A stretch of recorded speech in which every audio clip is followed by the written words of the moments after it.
Aujourd'hui dans cette vidéo, on va vous partager 12 conseils ou astuces pour un voyage réussi en Slovénie.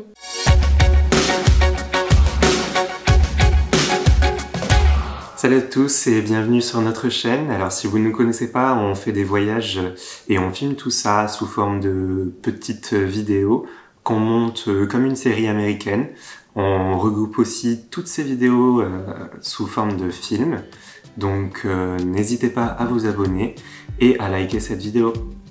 Alors le premier conseil qu'on peut vous donner pour un voyage en Slovénie, c'est pas vraiment un conseil, c'est plus une astuce en fait. Si vous amenez votre petite gourde ou une bouteille d'eau, on trouve toujours de partout un point d'eau potable pour remplir sa bouteille, que ce soit en ville ou même pour aller visiter des cascades ou voilà, plus dans la nature. Dans tous les cas, il y aura toujours une fontaine et ça c'est vraiment un gros plus pour ce pays-là parce que vu que c'est des destinations pas très connues ou des endroits pas très aménagés, on peut toujours compter sur le fameux point d'eau qu'on trouvera dans tous les cas. Ou alors on peut aussi demander, comme ça nous est arrivé, une fois qu'on a fini de boire un coup dans un café, on leur demande de remplir notre gourde et ils n'ont pas de problème avec ça, ils le font volontiers. Alors pour le deuxième point, ça concerne les routes qui sont souvent abîmées ou en pas trop bon état. Par exemple, nous quand on est allé voir la cascade Périknik, sur le petit parking qui était prévu, il n'y avait pas de place, donc on a commencé à continuer. Et en fait, c'était une route totalement montagneuse, sinueuse, avec des bus qui passaient de chaque côté. Il n'y avait pas de bas-côté pour se garer forcément, donc c'était un peu galère. Après, si on reste juste dans les zones touristiques, ça va, il n'y a pas trop de problème. Mais c'est vrai que les routes ne sont pas comme en France, dans des états qui sont pas mal. Voilà, en fait, c'est beaucoup de campagnes, de routes de montagne. Donc même le col de Vrisk qu'on a fait, il y avait des parties qui étaient pavées carrément. Donc bon, on avait une petite voiture qui était une Skoda. Pas besoin de 4x4 forcément, mais juste voilà, il faut savoir que c'est pas forcément des routes, des grands axes ou bien goudronnées, bien aménagées. Donc faites attention. Alors le troisième point, c'est la tourist tax qu'on paye en Slovénie. Alors normalement on est censé la payer partout, qu'on prenne Airbnb ou des hôtels sur Booking, etc. C'est quelques euros par personne et par nuit. Et ils nous demandent notre carte d'identité qu'ils prennent en photo et ils envoient ça à la police. On a un reçu comme quoi ça a bien été pris en compte. Mais donc nous on avait lu avant de partir que vraiment il fallait la payer de partout. Mais en fait on s'est rendu compte qu'il y a sur un seul Airbnb à Ljubljana où on l'a payé. Sinon sur les autres Airbnb on nous a pas demandé. Donc voilà, on est censé la payer mais en pratique on ne l'a pas demandé à chaque fois. Ouais, donc il faut quand même la prendre en compte dans son budget. Si on voyage avec un petit budget, faut pas se dire qu'on va pas la payer, faut pas non plus se dire qu'on va forcément la payer de partout. C'est un peu aléatoire et c'est petit bonheur la chance comme on dit. Alors en quatrième point, on voulait vous parler des lieux qui ne sont pas forcément tous aménagés. En fait, il faut savoir que le tourisme il est en train de se développer en Slovénie. Mais c'est pas le cas encore de partout, donc ça nous est arrivé de visiter des lieux sans avoir de point d'accueil ou de point d'information, comme par exemple à Zelenci. On a vu que c'était en train de se construire, on a vu les travaux, on a vu qu'il y avait quand même des toilettes sèches de partout, mais pas forcément de point d'information ou de point d'accueil. Alors comme cinquième point par rapport à la nourriture, tout ce qui est sans gluten, c'est assez connu puisque dans les supermarchés il y a des rayons assez conséquents avec des produits majoritairement importés d'Italie parce que voilà, c'est à côté, donc c'est les marques italiennes connues. Et dans les restaurants, il y a quelques restaurants où ils font des pizzas sans gluten ou des burgers, mais c'est pas comme à Paris par exemple.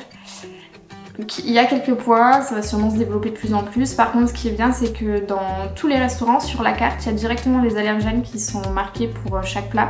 Donc ça, c'est super pratique pour savoir ce qu'on peut manger ou pas. Alors, en sixième point, et toujours pour rester sur la nourriture, on a trouvé que dans tous les supermarchés qu'on a visités, il n'y avait pas beaucoup de rayons frais en fait. On avait du mal à trouver des petites salades ou même le rayon frais qu'on voit de partout en France avec tous les yaourts, les fromages, tout ça. Les compotes. Ouais, on a vraiment pas trouvé. On a eu juste une seule fois vers Postoina, un grand supermarché, je sais plus de quelle enseigne c'était, mais voilà, là c'était vraiment le grand supermarché dans le grand centre commercial où il y avait tous les rayons qu'on a l'habitude de voir en France. Et sinon, dans le reste, on a vraiment eu du mal, sachant qu'on se faisait nos sandwichs presque tous les midis, donc on avait besoin de jambon par exemple. On n'avait pas beaucoup de choix, et du coup on a fini par manger souvent la même chose en fait, parce que on n'avait pas d'autre choix à notre disposition. Donc prenez-le en compte si jamais vous comptez faire vos courses là-bas pour vous faire à manger. Par contre, ce qui est étonnant par rapport en France, où nous on a un grand choix de rayons frais dans les supermarchés, eux, ce qu'ils ont en plus, c'est qu'ils ont toute une partie qui est végane, où il y a des fromages véganes, il y a vraiment énormément de choix. Mais à côté de ça, ils n'ont pas de yaourt. Ou très peu. Ah oui, le 7e point, les vélos, qui sont hyper dangereux à Ljubljana. Déjà, ils roulent sur les trottoirs. Bon, ça a l'air d'être commun et leur code de la route, quoi. Mais c'est vraiment, s'il y a des piétons, c'est pas grave, le vélo doit passer. Ils klaxonnent, enfin ils font la sonnette, ils sont vraiment violents, quoi. Sur les passages piétons, il y a le petit endroit avec la petite marche pour les piétons et la majorité de la place pour les cyclistes. C'est vraiment impressionnant. Alors la 8e chose à savoir sur la Slovénie, c'est que absolument tout le monde parle anglais. Tout le monde a appris l'anglais à l'école, en fait, surtout les nouvelles générations, parce que le slovène c'est la seule langue qui se parle dans le pays à la base, et ça ne se parle que dans ce pays-là. Et donc ils ont été contraints d'apprendre l'anglais en fait pour s'ouvrir un peu au monde. Et du coup c'est vraiment un avantage quand on est un touriste, parce que on a tous des notions d'anglais et donc on peut très facilement se faire comprendre. Il y a peut-être aussi moyen de se faire comprendre en italien vu que c'est à la frontière de l'Italie. Mais voilà, ça c'est vraiment le point très positif de la Slovénie, c'est que vraiment on sera jamais perdu sans savoir s'exprimer, parce que vraiment tout le monde parle anglais, même dans les plus loin recoins du pays, les petits villages et tout ça, on a toujours réussi à se faire comprendre, donc ça c'était vraiment super. Alors le 9e point qu'on a à vous dire, c'est concernant les prises secteurs. Il faut savoir que c'est exactement les mêmes qu'en France, donc pas besoin du tout d'emmener un convertisseur de prise ou un adaptateur. Voilà, vous voyez les petites choses là qui se branchent sur les prises avant de brancher votre appareil. Il n'y en a pas du tout besoin, c'est exactement pareil qu'en France. Alors 10e point, en Slovénie le tri des déchets c'est super important.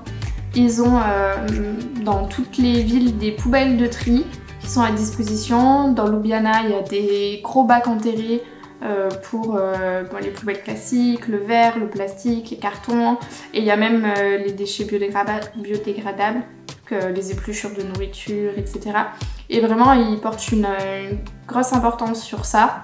Nous dans nos Airbnb ça nous est arrivé plusieurs fois où les gens nous disent vous avez 2 poubelles distinctes, un pour le tri, un pour les déchets plus classiques, et ils nous demandent vraiment de respecter ça parce que c'est vraiment dans leurs mœurs d'avoir un pays très vert et de le respecter. Alors pendant votre voyage, si vous faites comme nous et que vous louez une voiture pour vous déplacer dans le pays, rappelez-vous qu'il faut toujours rouler avec les phares allumés, que ce soit de jour ou de nuit. Dans tous les cas, c'est la loi, c'est obligatoire. Pensez-y. Nous, on ne nous l'a pas rappelé forcément quand on a récupéré la voiture au loueur, mais on l'avait vu déjà sur internet avant de partir, donc vraiment faites-le. De toute façon, vous allez voir que tout le monde roule avec les phares allumés, donc pensez-y. Un 12e et dernier point, ne consacrez pas trop de temps à Ljubljana, parce que c'est vrai que c'est une petite capitale, qu'on fait tout à pied et plutôt rapidement.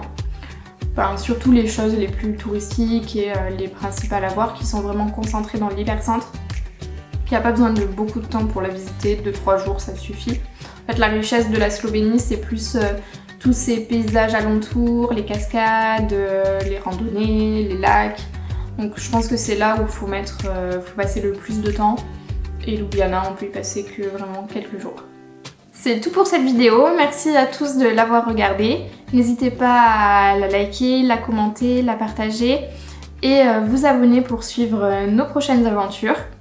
On se dit à bientôt pour de nouveaux voyages. Salut. Je voulais que tu le fasses en même temps que moi. Pardon, vas-y on refait.